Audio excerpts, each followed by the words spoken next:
May mall sa Cubao na hindi nawawala sa mapa. Farmers Plaza. Nakatayo simula pa noong 1970s. Luma na, pero bukas pa rin. May mga tindahan, may mga restaurant, may sinehan. Normal lang. Pero may mga parte na hindi binubuksan. Yung lumang theater section, sarado na. Yung basement, sealed na. Kasi, sabi nila, doon pa rin sila. Ang mga phantom moviegoers, nanonood pa rin. Ang mga taong nagtago sa air raid shelter, hindi pa lumalabas. Simula pa noong World War II. At pag pumasok ka sa mga parte na yun, paggabi, makikita mo sila. At hindi ka na nila bibigyan ng choice. Manonood ka, kasama nila. Magtatago ka, kasama nila. Habang buhay. Sa Farmers Plaza, Cubao, Quezon City. Old building, may bagong renovation, pero may mga parte na luma pa rin. Si Daniel Cruz, 29 years old, security guard, night shift. Bago pa lang siya sa trabaho, 1 week pa lang, pero marami na siyang naririnig tungkol sa building, tungkol sa basement, tungkol sa lumang sinehan. Sabi ng mga dating guard, huwag daw siyang mag-rounds doon, lalo na paggabi. Pero hindi siya naniniwala kasi alam niya, kwento lang yon para takutin ng mga baguhan. Pero ngayong gabi, malalaman niya na hindi kwento, totoo. December 1, Biyernes, gabi na, 11 p.m. Mag-isa si Daniel sa duty. Nakaupo sa guard station, ground floor. Nagbabrowse sa phone. Pero biglang, narinig niya ang tunog mula sa second floor. Kaluskos. Parang may naglalakad. Tumayo siya. Kinuha ang flashlight. Pumunta sa hagdan. Umakyat. Second floor. Madilim. Sarado na ang mga tindahan. Walang tao. Pero narinig niya ulit ang tunog mula sa kanan, papunta sa lumang theater section. Sino nandyan? Sigaw niya. Walang sumagot. Lumapit siya. Dahan-dahan. Binuksan ang pinto. Nakita niya. Mahabang hallway, papunta sa mga sinehan. Cinema 1 hanggang Cinema 5. Lahat, sarado na. Simula pa noong 2010. Pero may nakita siya. May ilaw. Mula sa Cinema 3. Bukas ang pinto. Lumapit si Daniel. Tumingin sa loob. Nakita niya. May mga tao. Nakaupo. Nanunood. Mga 10 tao. Lahat nakaharap sa screen. Pero walang palabas. Walang pelikula. Blank screen lang, pero nanonood pa rin sila. Excuse me, sarado na po ang sinehan, sabi ni Daniel. Walang sumagot, walang gumalaw. Nanonood pa rin sila. Lumapit si Daniel. Hinawakan ang balikat ng isa. Sir, kailangan niyo ng... Pero pagharap ng lalaki, nakita ni Daniel. Walang mukha, pantay lang. Walang mata, walang ilong, walang bibig. Sumigaw si Daniel, tumakbo palabas. Pero narinig niya ang boses mula sa loob. Daniel, huwag kang umalis. Kasama mo na kami. Tumakbo siya, papunta sa hagdan. Pero nakita niya, lahat ng pinto ng sinema bumubukas. Isa-isa. At lumalabas ang mga tao. Lahat. Walang mukha. Lahat naglalakad papunta sa kanya. Manunood ka pa, hindi pa tapos ang palabas. Tumakbo si Daniel. Bumaba sa ground floor. Pero nakita niya, may mga tao na rin doon. Lumalabas mula sa basement. Iba ang mga ito. Nakasuot ng lumang damit. 1940s style. Duguan. Puno ng sugat. Tago! Kailangan nating magtago. Paparating na ang mga Hapon. Tumakbo si Daniel, papunta sa likod, service area. Pero hinuli siya ng mga phantom moviegoers. Hinila, dinala pabalik sa Cinema 3. Ipinasok, itinulak sa upuan. Nakapaligiran ang mga walang mukha. Nakaupo, nanunood. Daniel, manood ka. Magsisimula na ang palabas. Tumingin si Daniel sa screen. Biglang nag-flicker. May lumabas. Video. Pero hindi pelikula. CCTV footage ng Farmers Plaza. Ngayong gabi, nakita niya ang sarili niya. Nasa guard station. Nagbabrowse sa phone. Ano to? Tanong ni Daniel. Yan ang palabas. Ang buhay mo. Simula hanggang dulo. Nag-fast forward ang video. Nakita niya ang sarili niya. Umakyat sa second floor. Pumasok sa Cinema 3. Nakita ang mga phantom. Tumakbo. Nahuli. Dinala sa loob. At ngayon, nakaupo. Nanunood. Pero yan, nakaraan lang. Ngayong mangyayari pa lang ang importante. Nag-play ang video, pero ngayon, iba na. Nakita ni Daniel ang sarili niya sa screen. Nasa loob pa rin ng cinema, pero may lumalabas na. Mula sa likod ng upuan, mga kamay, madami, nakahawak sa braso niya, sa binti niya, hinihila, pababa, sa ilalim ng upuan.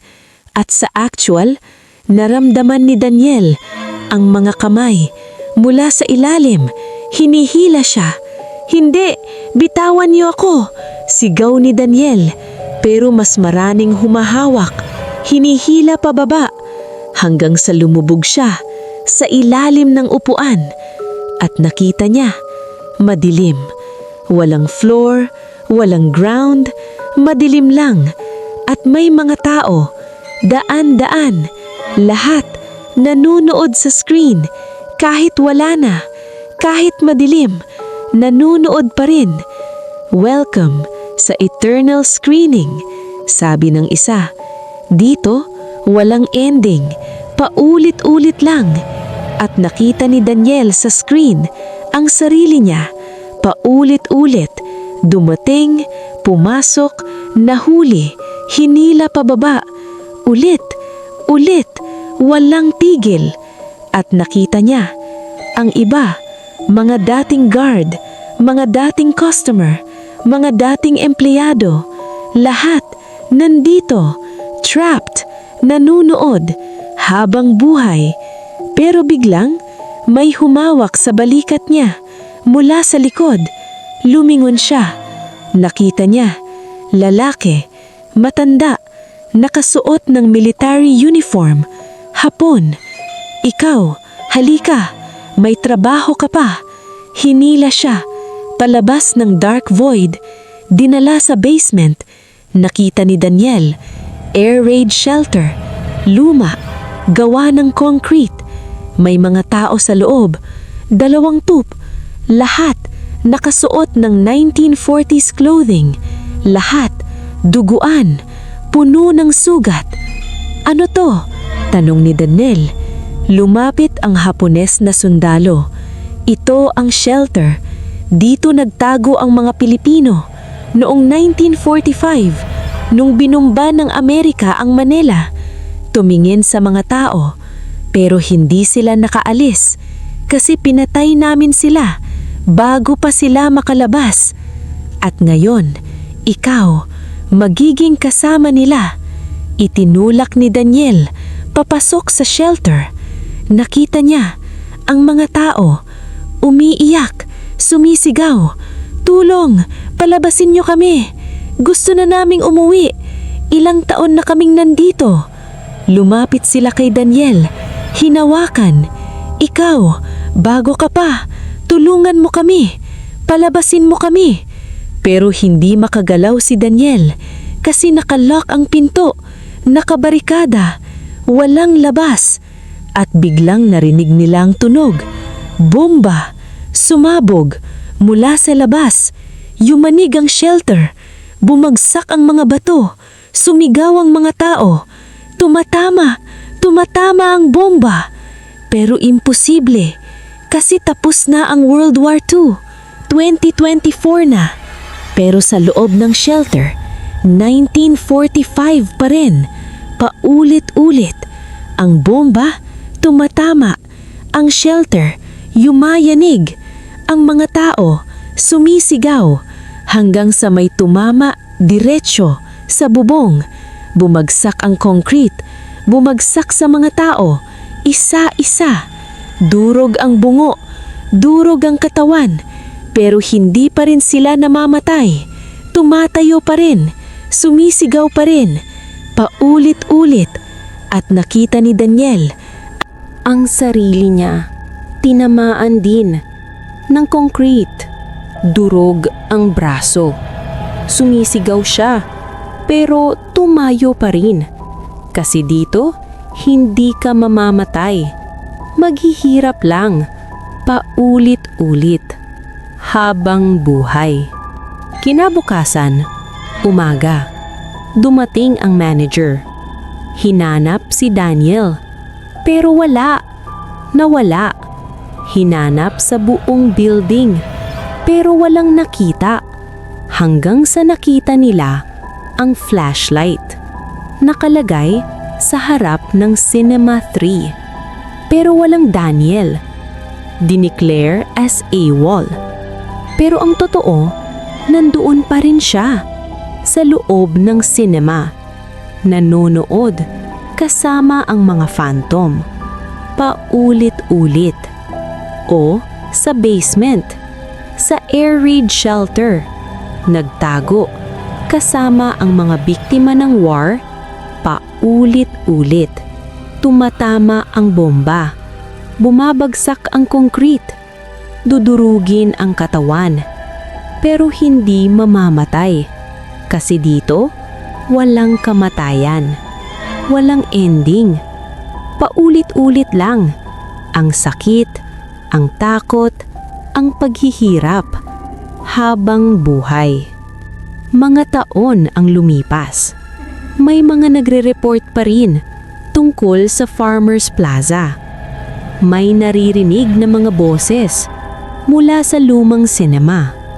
May naririnig na mga sigaw mula sa basement. May nakikitang mga guard nawawala pero walang aksyon. Kasi hindi naman daw totoo. Kwento lang daw. Pero ang mga dating empleyado, alam nila. Totoo. Kasi nakita nila. Paggabi, pag mag-isa ka, may lalabas mula sa cinema, mula sa basement. Aanyayahan ka, manood ka, magtago ka, at pag sumama ka, hindi ka na lalabas. Kasi magiging parte ka na ng eternal screening, ng eternal bombing, ng eternal suffering, habang buhay. Mga tanong na hindi pa nasasagot. Ilang tao na ba ang naging phantom sa Farmers Plaza? Bakit hindi sila makalabas? May paraan ba para sirain ang loop? Sino ang nag-start ng curse? At ikaw, mag-overtime ka pa ba mag-isa sa lumang building?